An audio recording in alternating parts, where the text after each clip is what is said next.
আগে যাই ওয়াজ করতে হুজুররা সব আওয়ামী লীগের বিরুদ্ধে যেত, এখন ওয়াজ করলে বিএনপির বিরুদ্ধে চলে যায়। কি করা যন্ত্রণা। হাজির কি আছে, সরি দুঃখিত। আগে হুজুররা ওয়াজ করলে আওয়ামী লীগের বিরুদ্ধে চলে যেত, এখন ওয়াজ করলে এনসিপির বিরুদ্ধে চলে যায়, ডক্টর ইউনূসের বিরুদ্ধে চলে যায়, কারো কারো ওয়াজ জামাত ইসলামের বিরুদ্ধেও যায়, কারো ওয়াজ হেফাজত ইসলাম অথবা চরমায় যে পীর সাহেব ওনার তো একটা দল আছে ওটার বিরুদ্ধে চলে যায়। আমি একটা জিনিস খেয়াল করলাম, ওয়াজ আর খুতবা শুধু রাজনীতি যারা করে তাদের বিরুদ্ধে বেশি যায়। ঘটনা কি? আর কারোর বিরুদ্ধে যেমন যায় না। মসজিদে খুতবায় যদি হুজুর সুদ ঘুষ আর পর্দা নিয়ে কথা কয়, সবার আগে সভাপতির বিরুদ্ধে চলে যায়। ওই কয়া থেকে আমার কইছে টার্গেট করিয়া। আর কি আশ্চর্য!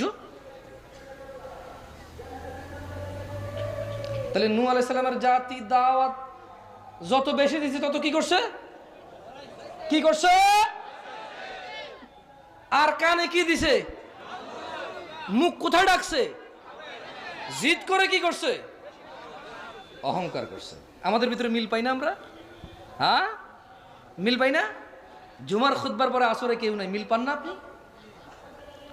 মিল পান না? এখানে আমি যদি বলি যে দাড়ি কাটা হারাম, ঠিক কিনা? সব দাড়ি কাটা লোক ঠিক কইছে।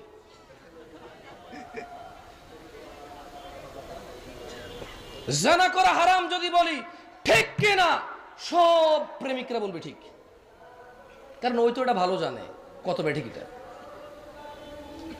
সুম্মা নূহ আলাইহিস সালাম বলল, তারপরে মানে যখন কানে আঙ্গুল দিছে, মুখে কাপড় দিয়ে ঢেকে নিছে, আর জিদ করে আরো বেশি অহংকার করছে ওনার জাতি, দেখেন উনি হার মানেনি। ইয়া আল্লাহ, নূহ আলাইহিস সালাম কেমন মানুষ ছিল!